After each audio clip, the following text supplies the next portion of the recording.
Welcome to Daily Wisdom, Walking the Path with the Buddha, a podcast shared by David Roylance. This podcast is dedicated to guiding you to completely eliminate the discontent mind and the suffering it causes by attaining enlightenment. Learn and practice the teachings of Gotama Buddha that will guide you to fully attain a peaceful, calm, serene, and content mind with joy. To support this podcast, visit patreon.com/support Buddha or visit buddhadailywisdom.com, where you will discover a full range of courses, retreats, and online learning resources to assist you on the path to enlightenment. Now, here's our teacher to share more.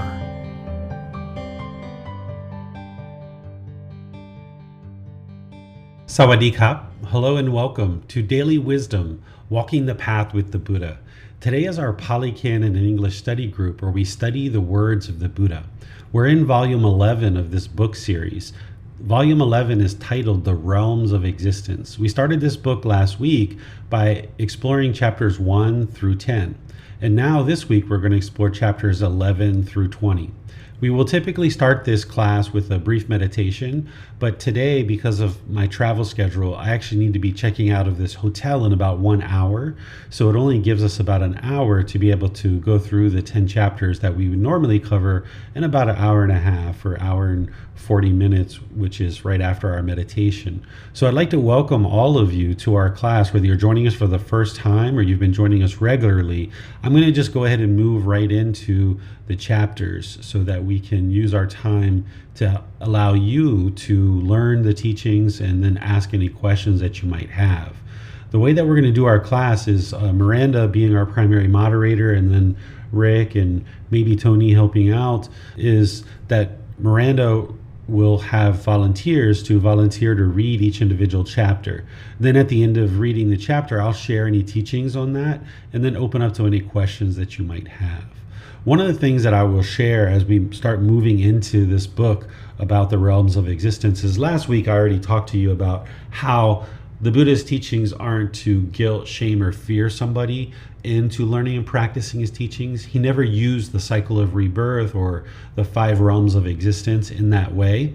Well, also, certain things that you're going to see in this volume, there's definitely some very helpful and certainly very valuable teachings in this volume.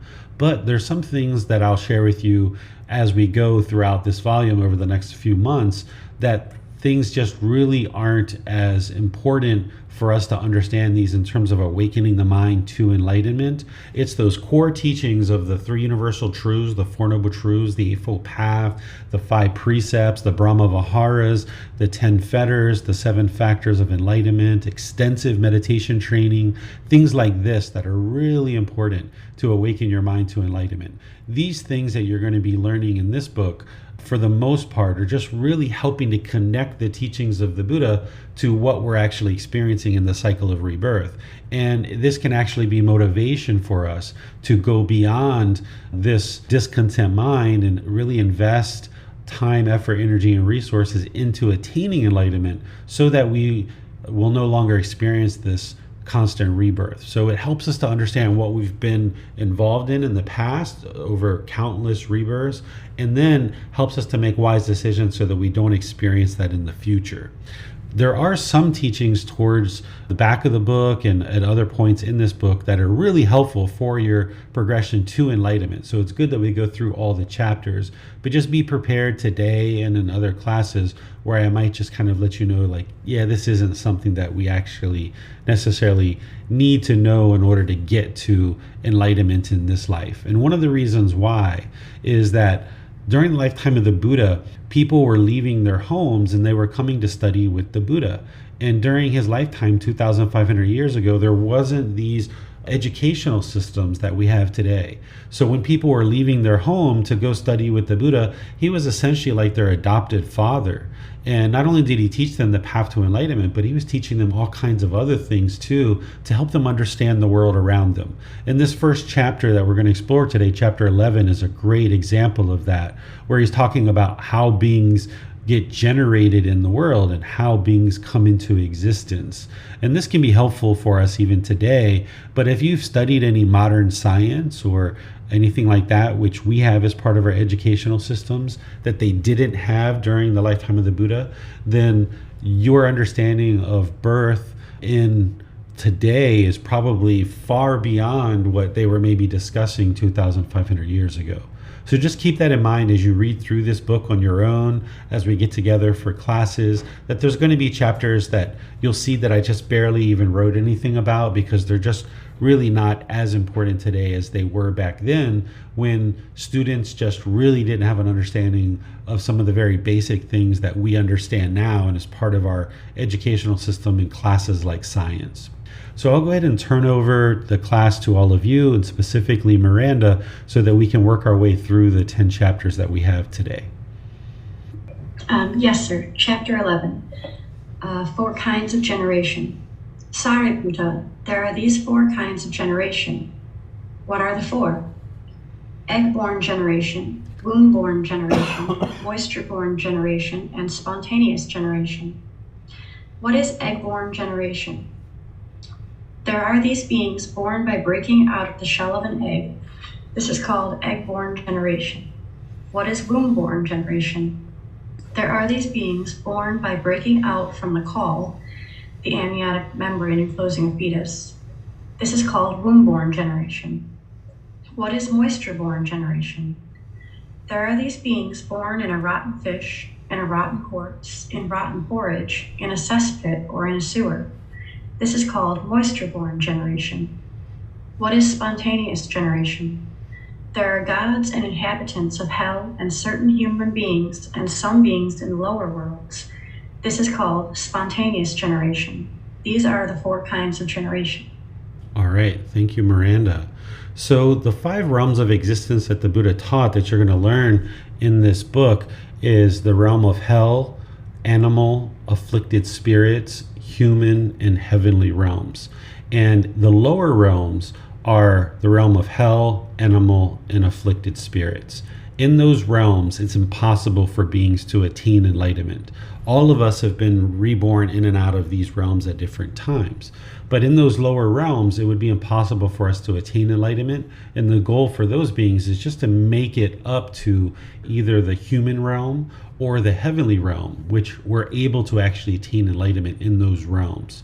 None of these realms are permanent, and beings will move in and out of these realms at different times based on whether there's craving at the time of death and based on the karma.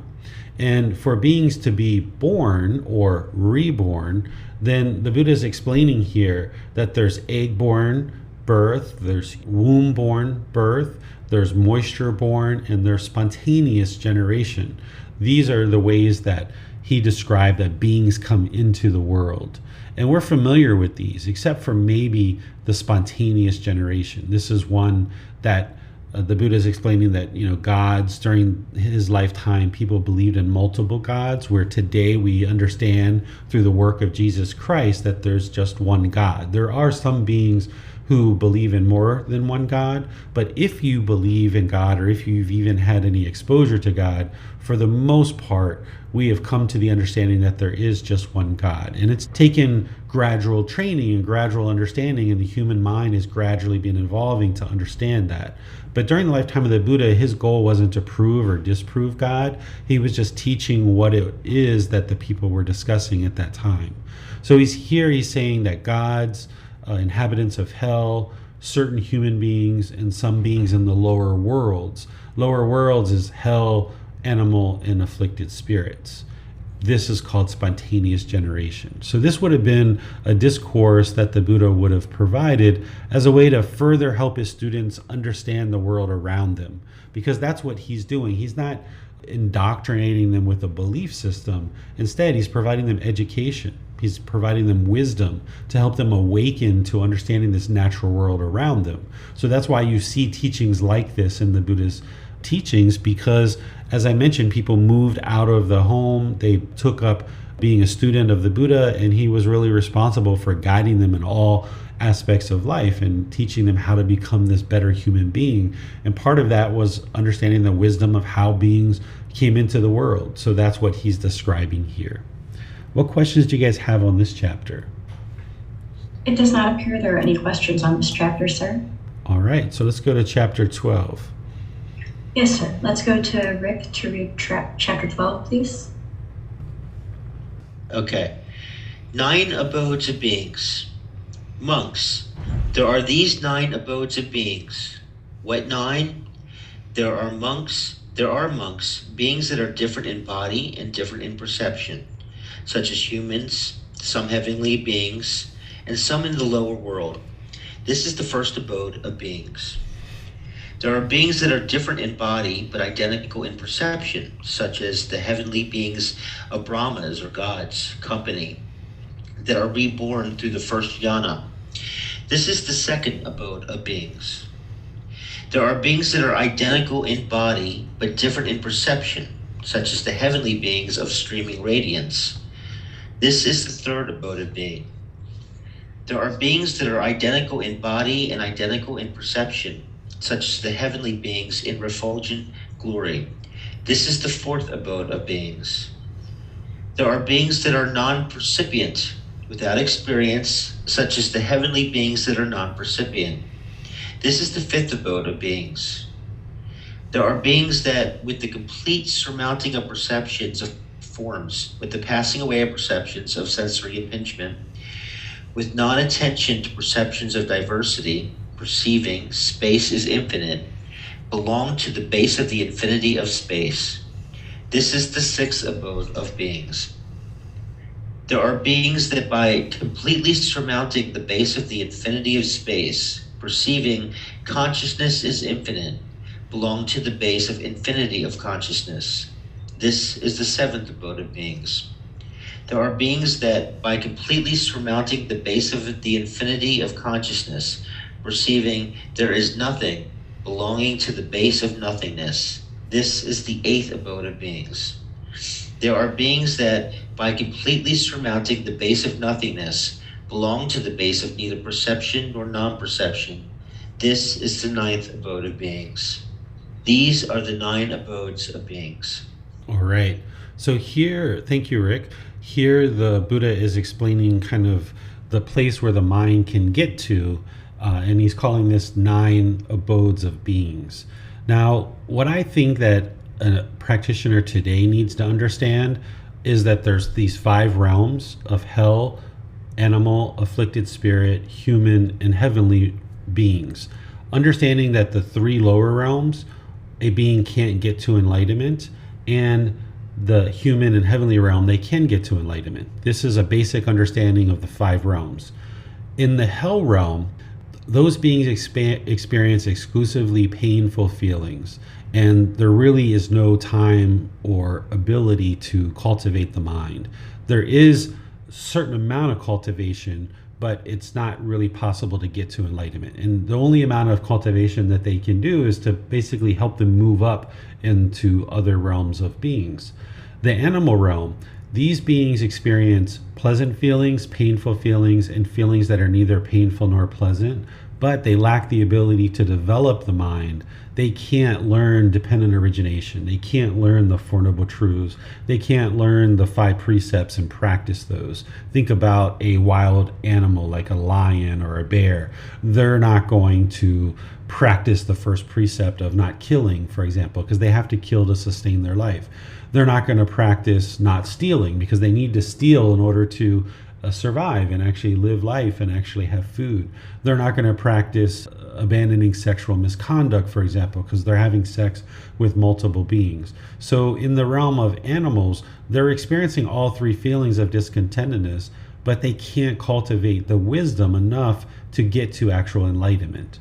And then there's this realm of afflicted spirits, where these beings experience a lot of the neither painful nor pleasant feelings. They also experience painful feelings as well, not so much of the pleasant feelings. And they can't get to enlightenment either. They tend to have an extensive amount of craving and their mind is holding on. In the human realm, we experience all 3 feelings. We experience pleasant feelings, painful feelings, feelings that are neither painful nor pleasant. And we're able to cultivate our mind to actually get to enlightenment and cultivate the wisdom that is needed to get to enlightenment. So the human realm is actually the ideal realm to exist in order to get to enlightenment and escape the whole cycle of rebirth. Because even the heavenly realm, this realm, beings can get to enlightenment, but they oftentimes lack motivation and they become very complacent because they're only experiencing exclusively pleasant feelings. Where in hell, they're experiencing exclusively painful feelings. In heaven, they're experiencing exclusively pleasant feelings. So they oftentimes lack the motivation to get to enlightenment and actually apply the teachings. So they're oftentimes reborn down into one of the other realms. So none of these realms are permanent, and we move in and out of these realms as we make our way through the cycle of rebirth. And the idea is, now that you are in the human realm, you have full capability to experience pleasant feelings, painful feelings, and feelings that are neither painful nor pleasant, which can be the motivation and the encouragement for you to get out of discontentedness. Because if you're only experiencing exclusively painful feelings like in hell, your mind would be so painful all the time that you wouldn't really have the ability to ascend. And in hell, of course, they can't develop their mind. And then likewise, in the heavenly realm, they're so pleasant that beings don't have the motivation and the encouragement. They have complacency. So here in this human realm, because you experience all three feelings, while it is a struggle, while it is very difficult, you at least can be motivated on your own to then ascend beyond those feelings. And you have the capability to do that because you can sit with a book, you can sit with a teacher, you can learn, reflect, and practice in such a way that you will see the improvement to the condition of the mind. So that's what I feel is best for any beginning practitioner, and even as you advance, to really understand about the cycle of rebirth. Here the Buddha is explaining well beyond what I just explained in terms of perceptions and kind of mental states that beings will experience. That's what an abode is, as a mental state. So I will accept questions on these, but there's really not anything here that I would say that you really need to deeply understand that's going to necessarily lead to awakening of the mind, because a lot of the things that he's talking about here are various attainments that are very specific, and they're described in his teachings. But if you stay focused on the core path to awakening the mind, you won't actually need to necessarily understand this teaching, and you can just kind of continue to ascend and awaken the mind through the work that you do in the human realm and applying effort to learn those core and central teachings of the Buddha. What questions do you guys have on this chapter? Yes, sir. What does this mean, where Gautama Buddha said the heavenly beings of Brahma's company that are reborn through the first jhana? Is that meaning that if someone gets to the first jhana, they could be reborn in that abode, sir? So here the Buddha is talking about heavenly beings that are in heaven and that are essentially close to God. And he's saying that are reborn through the first jhana. So this would be beings that were human, had attained the first jhana, and were able to be reborn in the heavenly realm. Oftentimes we think about being reborn into the heavenly realm as just kind of one way to accomplish that. But that would be permanence, because we understand that beings who reach the third stage of enlightenment as a non-returner, they're reborn into the heavenly realm and they attain enlightenment from the heavenly realm. They never ever come back to the human realm. But there's other ways to get to the heavenly realm as well. And here the Buddha is talking about people who reach the first jhana and are reborn into the heavenly realm. But that's not to say every single being who reaches the first jhana is going to be reborn in the heavenly realm. This is where it's possible for these things to occur, but it's not a black and white. It's not everybody who gets to the first jhana will be reborn in the heavenly realm, but it is possible, and that's what the Buddha is explaining here. Thank you, sir. You're welcome. It does not appear that there are any more questions at this time, sir. All right, so let's move on to chapter 13. Yes, sir. Let's go to Donnie to read chapter 13, please. Estimations and similes of destination. Sariputta, There are these 5 destinations. What are the 5? Hell, the animal realm, the realm of afflicted spirits, heavenly human realm, and heavenly realm.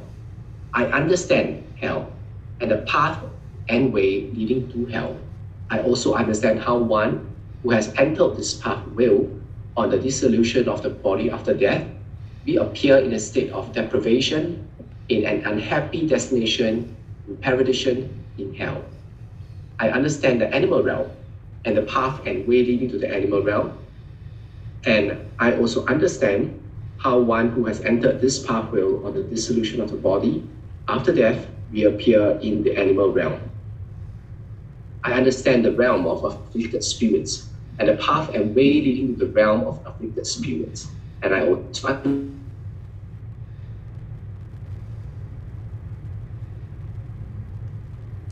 Looks like we lost Donnie there. I can continue reading until he's able to get back. We were on afflicted spirits, correct? Yes. I understand the realm of afflicted spirits and the path and way leading to the realm of afflicted spirits. And I also understand how one who has entered this path will, on dissolution of the body, after death, reappear in the realm of afflicted spirits. I understand human realm and the path and way leading to the human realm. And I also understand how one who has entered this path will, on dissolution of the body, after death, reappear among human beings. I understand the heavenly realm and the path and way leading to the heavenly realm. And I also understand how one who has entered this path will, on the dissolution of the body, after death, reappear in a happy destination in the heavenly realm. I understand Nibbana, enlightenment, and the path and way leading to Nibbana. And I also understand how one who has entered this path will, by realizing for himself with direct knowledge, experience, here and now, enter upon and reside in the liberation of mind and liberation by wisdom that are taintless, the destruction of the taints. A simile for seeing destinations. Suppose there were a charcoal pit deeper than a man's height, full of glowing coals without flame or smoke. And then a man, scorched and exhausted by hot weather, weary, parched, and thirsty, came by a path going in one way only and directed to that same charcoal pit. Then a man with good sight, on seeing him, would say, "This person so behaves, so conducts himself, has taken such a path, that he will come to this same charcoal pit." And then later on, he sees that he has fallen into that charcoal pit and is experiencing exclusively painful, agonizing, piercing feelings. So too, by encompassing mind with mind, I understand a certain person thus. This person so behaves, so conducts himself, has taken such a path that on the dissolution of the body, after death, he will reappear in a state of deprivation, in an unhappy destination, in perdition, in hell.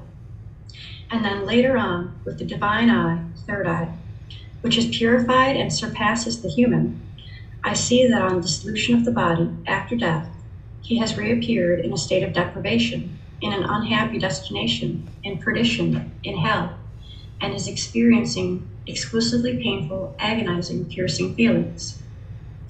Suppose there were a cesspit deeper than a man's height, full of filth, and then a man, scorched and exhausted by hot weather, weary, parched, and thirsty, came by a path going in one way only, directed to that same cesspit. Then a man with good sight, on seeing him, would say, "This person so behaves, so conducts himself, has taken such a path that he will come to this same cesspit." And then later on, he sees that he has fallen into that cesspit and is experiencing exclusively painful, agonizing, piercing feelings. So too, by encompassing mind with mind, I understand a certain person thus. This person so behaves, so conducts himself, has taken such a path that on the dissolution of the body, after death, he will reappear in the animal realm. And then later on, with the divine eye, which is purified and surpasses the human, I see that on the dissolution of the body, after death, he has reappeared in the animal realm and is experiencing exclusively painful, agonizing, piercing feelings. Suppose there were a tree growing on uneven ground, with scanty foliage, casting a dappled shadow. And then a man, scorched and exhausted by hot weather, weary, parched, and thirsty, came by a path going in one way only and directed to that same tree. Then a man with good sight, on seeing him, would say, "This person so behaves, so conducts himself, has taken such a path, that he will come to this same tree." And then later on, he sees that he is sitting or lying in the shade of that tree, experiencing much painful feelings. So too, by encompassing mind with mind, I understand a certain person thus. This person so behaves, so conducts himself, has taken such a path that on the dissolution of the body after death, he will reappear in the realm of afflicted spirits. And then later on, with the divine eye, which is purified and surpasses the human, I see that on the dissolution of the body after death, he has reappeared in the realm of ghosts and is experiencing much painful feelings. Suppose there were a tree growing on even ground, with thick foliage, casting a deep shade, and then a man, scorched and exhausted by hot weather, weary, parched, and thirsty, came by a path going in one way only and directed to that same tree. Then a man with good sight, on seeing him, would say, "This person so behaves, so conducts himself, has taken such a path, that he will come to this same tree." And then later on, he sees that he is sitting or lying in the shade of that tree, experiencing much pleasant feelings. So too, by encompassing mind with mind, I understand a certain person thus. This person so behaves, so conducts himself, has taken such a path that on the dissolution of the body after death, he will reappear among human beings. And then later on, with the divine eye, which is purified and surpasses the human, I see that on the dissolution of the body after death, he has reappeared among human beings and is experiencing much pleasant feelings. Suppose there were a mansion, and it had an upper chamber plastered within and without, shut off, secured by bars with shuttered windows, and in it there was a couch spread with rugs, blankets, and sheets, with a deerskin coverlet, with a canopy as well as crimson pillows for both head and feet. And then a man, scorched and exhausted by hot weather, weary, parched, and thirsty, came by a path going in one way only and directed to that same mansion. Then a man with good sight, on seeing him, would say, "This person so behaves, so conducts himself, has taken such a path, that he will come to this same mansion." And then later on, he sees that he is sitting or lying in that upper chamber in that mansion, experiencing exclusively pleasant feelings. So too, by encompassing mind with mind, I understand a certain person thus. This person so behaves, so conducts himself, has taken such a path, that on the dissolution of the body after death, he will reappear in a happy destination in the heavenly world. And then later on, with divine eye, which is purified and surpasses the human, I see that on the dissolution of the body after death, he has reappeared in a happy destination in the heavenly world and is experiencing exclusively pleasant feelings. Suppose there were a pond with clean, agreeable, cool water, transparent with smooth banks, delightful, and nearby a dense wood. And then a man, scorched and exhausted by hot weather, weary, parched, and thirsty, came by a path going in one way only towards that same pond. Then a man with good sight, on seeing him, would say, "This person so behaves, so conducts himself, has taken such a path, that he will come to this same pond." And then later on, he sees that he has plunged into the pond, bathed, drunk, and relieved all his distress, fatigue, and fever, and has come out again and is sitting or lying in the wood, experiencing exclusively pleasant feelings. So too, by encompassing mind with mind, I understand a certain person thus. This person so behaves, so conducts himself, has taken such a path that by realizing for himself with direct knowledge, experience, he here and now will enter upon and reside in the liberation of mind and the liberation by wisdom that are taintless with the destruction of the taints. And then later on, I see that by realizing for himself with direct knowledge, he here and now enters upon and resides in the liberation of mind and liberation by wisdom that are taintless with the destruction of the taints, and is experiencing exclusively pleasant feelings. All right. Thank you, Miranda. So I would suggest that you glean from this chapter is that there's multiple places that share the Buddha's teachings. And oftentimes you can see people talking about 5 realms, 6 realms, 9 realms. I've even seen 32 realms attributed to what the Buddha actually taught. But if you look at the original source text of what the Buddha taught, he taught 5 realms. And you can see them right here, very clear in what he taught. And there's a reference here back to the original Pali Canon. So you can have 100% confidence that the Buddha indeed taught 5 realms of existence. These other realms that people have come up with after his death aren't what he actually taught. So the Buddha described during his lifetime that if you hear or see teachings that conflict with what he taught, that you should consider that that person has misunderstood his teachings and you should ignore that person's teachings. So here you can see with the words of the Buddha that he taught 5 realms. And depending on what your experiences in life have been, you may have actually interacted with beings from these various realms, whether it's hell, animal realm, afflicted spirits, human, and heavenly realm. There is the ability for you to experience beings from these realms. Of course, the animal realm is really easy. You probably see those all the time, as well as the human realm. So we know that those 2 realms are in existence, right? Because we're not interested in believing what the Buddha taught. We're learning, reflecting, and practicing. So we can confirm with 100% certainty, if you've lived on the face of the earth for any length of time, that these 2 realms are truly in existence. And when we talk about realms, we're not talking about different places. We're talking about right here, right now. In this chair, there's a human being sitting here. But if I got up and left and a dog or a cat came and sat on this chair, a dog or a cat would be sitting in this chair. And much like the same thing with these other realms, these beings of hell, afflicted spirit, and heavenly realm, we oftentimes think of these places as really far away from us, but actually it's all right here in the same time and space. So you may have actually interacted with beings that are formless, that are from the hell realm. You may have actually interacted with afflicted spirits, or some people call these ghosts. If you've ever had that experience, then you've got independent confirmation that this realm exists. And there's also people who have communicated with heavenly beings as well. And if you've communicated or had observation of beings in these 5 realms, then you know that these are the truth. And this is what the Buddha taught. And he's explaining here that he has understanding of the path and way leading to hell, essentially what it would take for somebody to get to hell, the animal realm, the afflicted spirits, the human realm, and the heavenly realm.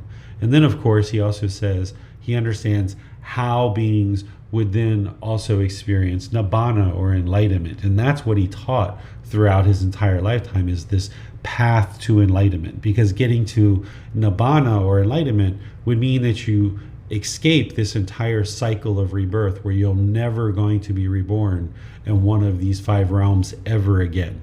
He doesn't describe in his teachings, once somebody attains enlightenment and dies, what happens next. He left that as an undeclared teaching. But if you don't attain enlightenment, we know that you'll be reborn into these various realms. And that's what you've been experiencing all these years, all these multiple, countless lives. And now you're in this human birth and you have this opportunity to escape this whole cycle of rebirth. Where when we were animals, we didn't have that ability to escape the cycle of rebirth, but now we do.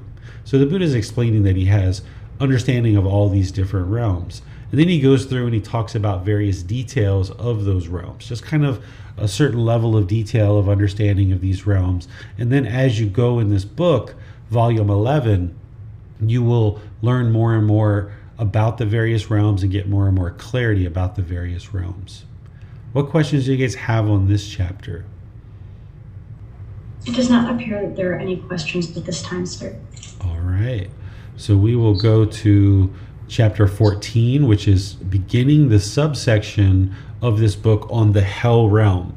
So now what's going to happen is there's going to be a certain number of chapters devoted to describing the hell realm, the animal realm, afflicted spirits, human and heavenly realm. And then towards the end of this book, there's some generalized teachings to help you get to enlightenment. So now, as you saw here, as I move through, we're starting this subsection of description of teachings related to the hell realm.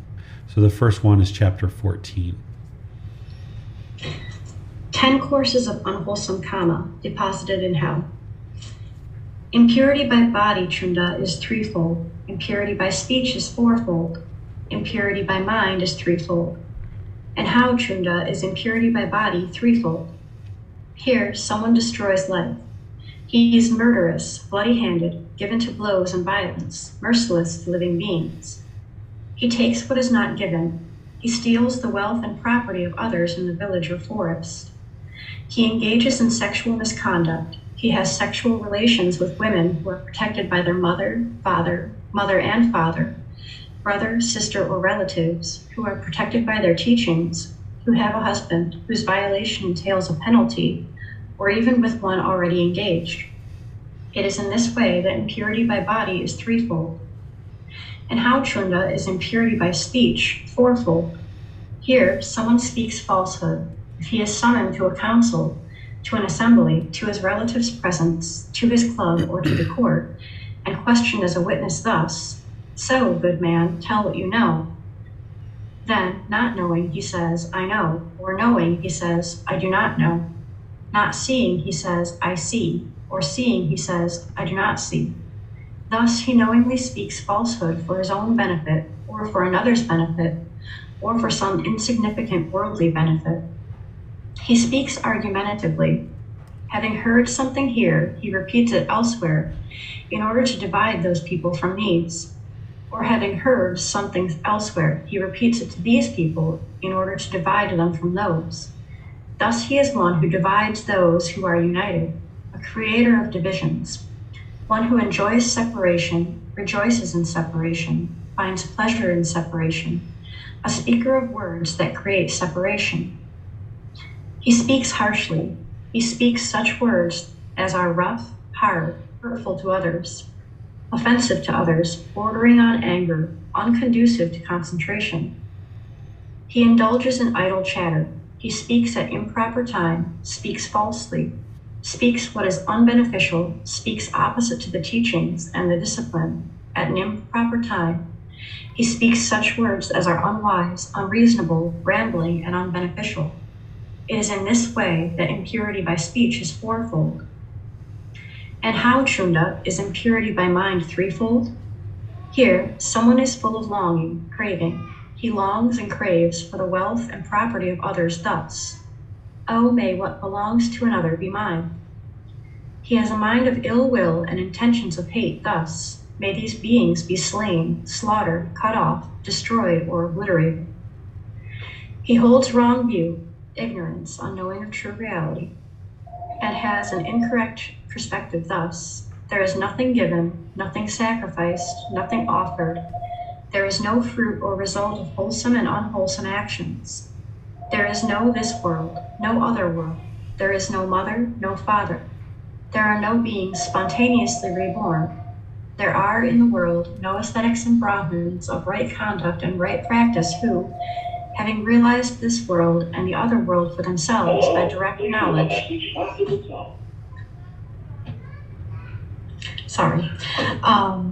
experience make them known to others. It is in this way that impurity by mind is threefold. These, Chunda, are the 10 courses of unwholesome karma. It is because people engage in these 10 courses of unwholesome karma that hell, the animal realm, the realm of afflicted spirits, and other bad destinations are seen. Monks, one possessing these 10 qualities is deposited in hell as if brought there. All right. Thank you, Miranda. So here we've actually studied this in other parts of this program where the Buddha is talking about 10 aspects of producing unwholesome karma. These aren't the only 10 ways that you could produce unwholesome karma, but it's a major aspect of the Eightfold Path. And by not practicing the Eightfold Path, there's going to be the unwholesome karma being generated. And the Buddha is going through point by point and helping you to see that. So if somebody were to practice these on a regular ongoing basis all the way till their death, the Buddha is explaining that they're going to be reborn into the lower realms, and specifically hell. The way that rebirth works is it's not based on the totality of everything in your life, and then you're kind of judged at the end of this life, and then you're reborn into various realms. Instead, if somebody was murderous, say in the first part of their life, but sometime during their life, they had a real change of ways and they started to then practice wholesome moral conduct, and they actually died having practiced that wholesome moral conduct, then that individual is then going to not be reborn in hell necessarily. So it's not based on the totality of your life and then you're judged at the end. So if you've had any of these things that you've done in the past, like stealing or sexual misconduct or things like this, that doesn't mean that you're going to be reborn in hell. But if you now have learned and you've observed that stealing is unwholesome and it would lead to unwholesome outcomes, and you no longer choose to steal, or you at one time had sexual misconduct and you choose to no longer do that, and now for the rest of your life you live that way, you can avoid these lower destinations. In fact, you can even get to enlightenment. There was a being during the lifetime of the Buddha, a human, who had murdered 999 people. He was very murderous. And he met the Buddha and he ended up changing his ways. He became ordained and he actually got to enlightenment during that lifetime, even though he had murdered 999 people.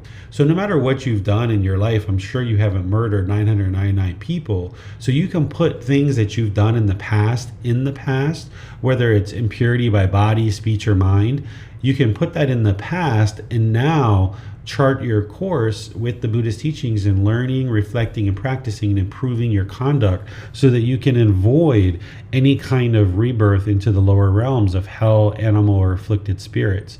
Because you'll see in this book that the Buddha describes those lower realms like a prison, specifically hell in the animal realm. He talks about them as a prison because once you're there, it's very difficult to get out. So now you're out of those realms, you're in the human realm. So it would be wise to not allow this human life to go to waste so that you can learn, reflect, and practice cultivating a wise mind where you have wholesome moral conduct. And this wholesome moral conduct is described as part of the Eightfold Path, and the Buddha explains to you how to improve your conduct so that you won't experience rebirth in any of these lower realms. And then by you improving your conduct, you'll actually see that it's not just about not being reborn, it's about right now in this life. By improving your moral conduct, you will experience improved results. That's one of the beauties about the Buddhist teachings, is it's not about belief, and then when you die, you potentially will experience some better rebirth or some better destination. But instead, by you learning and practicing now, you have improved way of functioning in the world, and you will improve your life now. And you can see the benefit of that as the mind becomes more focused, concentrated. You'll gain more clarity of mind. You'll have deeper memory. You won't experience these discontent feelings. As those diminish and ultimately are eliminated, the mind will be peaceful, calm, serene, and content with joy permanently. So the Buddha is just going through here, connecting the unwholesome Gama that's generated by not practicing the Eightfold Path with rebirth in the realm of hell. What questions do you guys have on this? Doesn't look like we have any questions at this time. All right. So we'll move on to chapter 15. Okay, chapter 15. Dangers to one of unwholesome morality. Householders. There are these 5 dangers to one of unwholesome morality, of failure in morality or moral conduct. What are they? In the first place, he suffers great loss of property through neglecting his affairs. In the second place, he gets an unwholesome reputation for immorality and misconduct. In the third place, whatever assembly he approaches, whether the Khatiyas, Brahmins, householders, or ascetics, he does so without confidence and is fearful. In the fourth place, he dies confused. In the fifth place, after death at the breakup of the body, he arises in an unwholesome state, bad destination, in suffering and hell. These are the 5 dangers to one of unwholesome morality. All right, thank you, Rick. So here the Buddha is taking this unwholesome moral conduct and showing you what is experienced for somebody with unwholesome moral conduct. And if you've had unwholesome moral conduct in the past, you don't need to believe these things. You can learn it, you can reflect on it and what you've experienced in the past and see that, yes, indeed, he is speaking the truth. And then once you see that, then your practice becomes learning wholesome moral conduct, improving your decision making around moral conduct, so that then you won't experience these things in the future. So the first thing he's talking about here is if you have unwholesome moral conduct, like you're killing, you're stealing, you have sexual misconduct, you have wrong speech, for example, maybe you have wrong livelihood. Those right speech, right action, and right livelihood is the moral conduct of the Eightfold Path. So if you have wrong speech, wrong action, and wrong livelihood, the Buddha is saying that you would suffer a great loss of property through neglecting your affairs, that you wouldn't attend to the various tasks on a daily basis that you need in order to maintain your wealth, for example. Because you're negligent in the way that you conduct yourself in terms of morality, so you're going to be negligent in the way that you conduct yourself in terms of protecting your wealth. The second one is that you would have an unwholesome reputation for immorality and misconduct. So in your community, if you had a lack of moral conduct, your reputation would very much suffer. And this would result in you not having opportunities to improve your life, because people who are maybe into wholesome things, doing certain business contracts or doing certain wholesome things in a personal nature, they're going to involve people that are doing wholesome things. So if you have an unwholesome reputation based on a lack of moral conduct, then you're going to find that your struggle in life is very difficult because of this reputation of immorality. And then this assembly he approaches. An assembly is like a group of people or a community. The Khattiyas were people during the lifetime of the Buddha that were really well known for prosperity and living very good life. He often referred to them as kind of like almost the ideal society. For me, and what I've observed, Thai people are kind of like the Khattiyas of modern age. They are people who are practicing peacefulness, calmness, serenity, contentedness, and joy. They are very loving and kind and compassionate. Their society really flourishes where people are very cordial and polite and respectful, kind with each other. So that's what the Khattiyas are. Brahmin are priests, householders or household practitioners. Ascetics are ordained practitioners. And here he's saying, okay, if you're lacking of moral conduct, when you approach these communities, you would lack confidence. You would be fearful, because these are essentially people who are practicing good, wholesome conduct. Khattiyas are practicing good, wholesome conduct. Brahmins are typically practicing a certain level of morality. Household practitioners who are learning with the Buddha, and ordained practitioners the same way. So if you've ever known that you have been fairly immoral at different times in your life, when you come in contact with other people who you know or have a high degree of morality, this is where the Buddha is saying you're going to lack confidence and you're going to be fearful. And this is going to come across in your intentions, speech, and actions, and it's going to inhibit you from having personal and professional relationships that blossom. And then if you die with a lack of morality, you will die confused. Confused is ignorance or the unknowing of true reality, delusion or misunderstanding. And then with the breakup of the body at death, the Buddha is saying, okay, this person with a lack of morality is going to be reborn in hell, in this bad destination. What questions do you guys have on this chapter? It does not appear there are any questions at this time, sir. All right, so we'll move on to chapter 16. Yes, sir. Let's go to Donnie to read chapter 16, please. Okay. Destination and rebirth. Monks, I will teach you an exposition of the teachings on creeping. Listen and attend closely, I will speak. And what, monks, is that exposition of the teachings on creeping? Monks, being are the owners of their karma, the heirs of their karma. They have karma as the origin, karma as the relative, karma as the result. Whatever karma they do, wholesome or unwholesome, they are its heirs. Here, someone destroys life, he is murderous, bloody-handed, given to blows and violence, merciless to human living beings, he creeps along by body, speech, and mind. His bodily karma is crooked, his verbal karma is crooked, his mental karma is crooked, his destination is crooked, his rebirth is crooked. But for one with a crooked destination and rebirth, I say there is one of two destinations, either the exclusively painful hells or a species of creeping animal.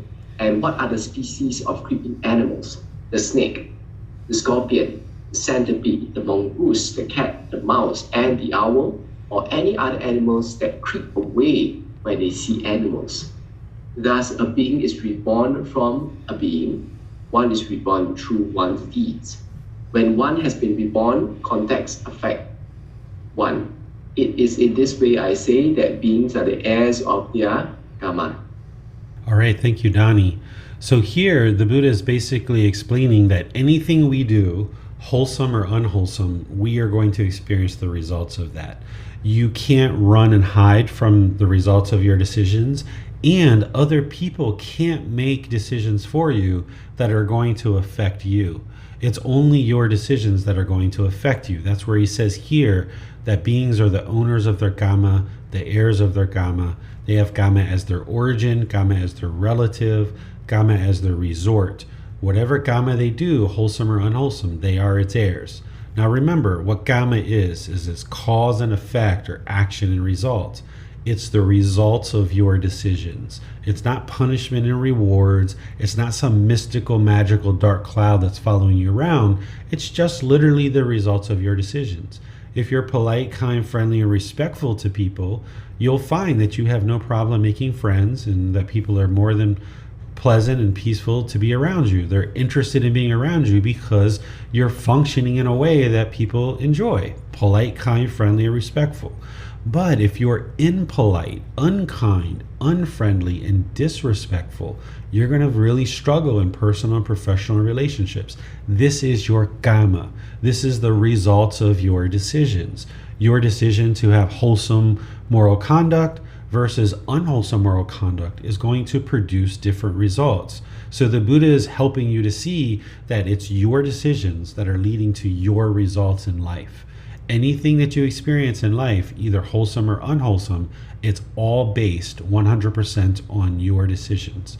We oftentimes think about good luck or bad luck, or the universe has it out for us, or the universe is helping us, or God is controlling us, or something like that. But that's not what true reality is. Everything we experience is a result of our decisions.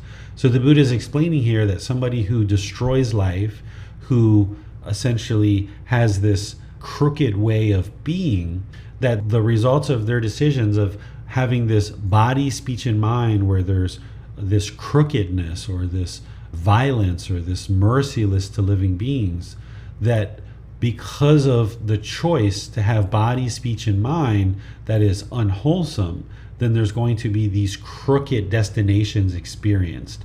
And the crooked destinations that he's explaining is the exclusively painful hells, because the Buddha talked about multiple hells. We just kind of talk about it as hell today, but he actually talked about the different types of hells. And somebody who has a lack of moral conduct, not only are they having the potential to be reborn in hell, but they're also having the potential to be reborn as a creeping animal. And the Buddha gives examples of what those creeping animals are. So if you see a snake, a scorpion, a centipede, a mongoose, a cat, a mouse, an owl, or any other animals that creep away when they see people, right? Because they're scared, they're worrisome, they have this fear in the mind, so they run away when they see people. The Buddha is saying this is a creeping animal, and this is the destination that one can consider that is going to occur if that moral conduct continues all the way throughout your life. So if you've had unwholesome moral conduct in the past, like I mentioned, it's in the past. Now you can improve your moral conduct, and then you won't see any of these bad destinations of hell or the animal realm. What questions do you guys have on this chapter? It does not appear we have any questions at this time, sir. All right, so we'll go to chapter 17. Leading to hell, to the animal realm, and to the realm of afflicted spirits. Monks, the destruction of life, repeatedly pursued, developed, and cultivated, leads to hell, to the animal realm, and to the realm of afflicted spirits. For one reborn as a human being, the destruction of life at minimum leads to a short lifespan. Taking what is not given, repeatedly pursued, developed, and cultivated, leads to hell, to the animal realm, and to the realm of afflicted spirits. For one reborn as a human being, taking what is not given at minimum leads to loss of wealth.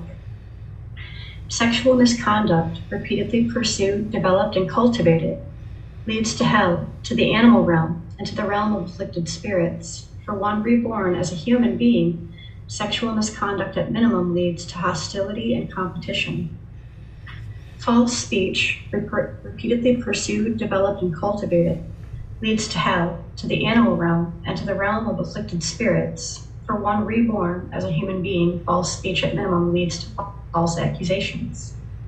Argumentative speech, harsh speech, idle chatter, drinking liquor and wine, ingestion of substances that cause heedlessness, repeatedly pursued, developed, and cultivated, leads to hell, to the animal realm, and to the realm of afflicted spirits. For one reborn as a human being, drinking liquor and wine, at minimum leads to madness. All right. Thank you, Miranda. So we just kind of skipped through a couple of these paragraphs because it's the same basic content. And then the Buddha explains at the very end of what you would experience if you were doing those particular types of things. So again, this is a situation where you shouldn't believe the Buddha's teachings. You learn, reflect, and practice. So here, if you've ever been argumentative and had argumentative speech, did it lead to separation from your friends? Did it help you to acquire more friends to be argumentative? Or did it incur a situation where you were argumentative with people and those people chose to leave your life? Same thing with harsh speech, with idle chatter, with drinking liquor and wine, and these other things that the Buddha talks about. He's talking about and connecting aspects of his teachings around morality and then what you would experience as a result of having practiced false speech or argumentative speech or harsh speech and all these others. So this isn't a situation where you should believe what the Buddha is saying, but learn it and then reflect on your own life or the life of people around you and see, is this really true? And you'll come to the conclusion that yes, it is true. So then the third aspect is practice. So now what you would like to do is eliminate this from your practice, where you're no longer destroying life, where you're no longer taking what is not given, you're no longer having sexual misconduct, you're no longer having false speech, you're no longer having argumentative speech, you're no longer having harsh speech, you're no longer having idle chatter, and you're no longer drinking liquor and wine. Because if you've seen the truth in what the Buddha is explaining, that he says, okay, if you practice these things, these are the things that are going to occur for you. And if you can see the truth in those things and know that he's 100% speaking the truth, why would you continue to make the decision to do these things? So that's what he's helping you to see, is that, okay, you might not have been able to see the natural law of karma, that by drinking liquor and wine, it's causing this madness. You might not have been able to see that by having idle chatter, it leads to others distrusting your words. That by having harsh speech, it leads to hearing disagreeable things, or argumentative speech, being separated from your friends. False speech, that it leads to false accusations. Sexual misconduct, leading to hostility and competition within your life. And then stealing, that it leads to a loss of wealth because people are going to steal from you. And you're also not going to appreciate the things that you steal. And then destruction of life. If you repeatedly pursue these things, it's going to lead to a shorter lifespan. And you can look at people in the world that repeatedly kill. Like, think about soldiers that are sent off into battle. You know, legally, their government is giving them the authority to go kill people in other countries. But the natural law of karma doesn't function based on human laws, societal laws. So if you go off into war and you repeatedly kill and destroy life, it's going to lead to a short lifespan. So you can see the truth in these, and then when you see that through your learning and reflection, then you improve your practice to choose to no longer do these things. What questions do you guys have on this chapter? It appears there are no questions at this time, sir. All right. So let's see what chapter we're at. Chapter 18. I actually need to check out of this hotel. I apologize. I mentioned at the beginning that I only had kind of 1 hour to really dedicate to class today. Let me just open up to see if there's any questions around chapter 18, which is titled The Unwise Person's Unhappy Destination. Chapter 19, which is to be reborn in the hell of laughter. Or chapter 20, which is to be reborn in the battle-slain hell. Are there any questions on any of these 3 chapters? Does not appear so, sir. Okay, so these books are readily accessible from our website, which is buddhadailywisdom.com. If you go to the website and you download the book, you can actually see the chapters in their entirety, and you'll see the description and explanation that I provided as well, which oftentimes goes way beyond what I'm able to cover in class. So if you would like to learn these 3 chapters, you can go to buddhadailywisdom.com, click on the link that says free books, and download volume 11. From there, you'll be able to read these 3 chapters and see what I wrote about them, see what I taught related to these 3 chapters. And then if you have questions after reading them, you can put those into Facebook if you'd like, and I'll be able to answer them there in the Facebook group. You can send me a private message, you can schedule a personal guidance session, or you can ask these questions in a future class as well. I apologize that I don't have the normal 2 hours to teach like I normally do on a Saturday, but with our travel schedule, I didn't realize that I needed to check out of this hotel until I actually got here. And that was just a couple of days ago that I need to check out at 11. So I'd like to follow the rules of the hotel and check out at 11. And I'd like to just wish you all the best as you guys are learning and progressing on studying these chapters. The next week's class on Saturday, we're going to be in chapters 21 through chapters 30. You'll be able to explore all of those, and I will be in a hotel that I'll be able to teach you guys throughout the entire class. I won't have to shorten the class. So there's a bit of impermanence here in today's class. And then tomorrow I'll be in a hotel as well. I'm moving today to a new hotel. So we'll be able to teach tomorrow in the group learning program, chapter 10, which is titled, What is Merit? This is an important understanding that you need in order to progress to enlightenment, understanding what is merit and how to actually produce it. So I'm going to be teaching that tomorrow in the group learning program. On Wednesday, the class is going to be taught by Miranda. It's going to be a guided loving kindness meditation class. It's going to be in Zoom only, so you're welcome to join Zoom and meditate with the other members of the community, and Miranda's going to lead you guys in a loving kindness meditation throughout that class on Wednesday. So there's class tomorrow on Sunday, there's one on Wednesday, and then there's next Saturday as well. So I'll see you guys in one of those future classes. Have a very lovely and wonderful rest of your day. Sawadee ka. Thank you for listening to this podcast. To provide support for this podcast, visit patreon.com/support Buddha. To access more teachings, visit buddhadailywisdom.com. There, you will discover a full range of courses, retreats, and online resources to assist you on the path to enlightenment. Remember to establish a daily, consistent meditation practice, along with learning and practicing these teachings. A well-developed meditation practice is the foundation in which to train the mind to attain enlightenment.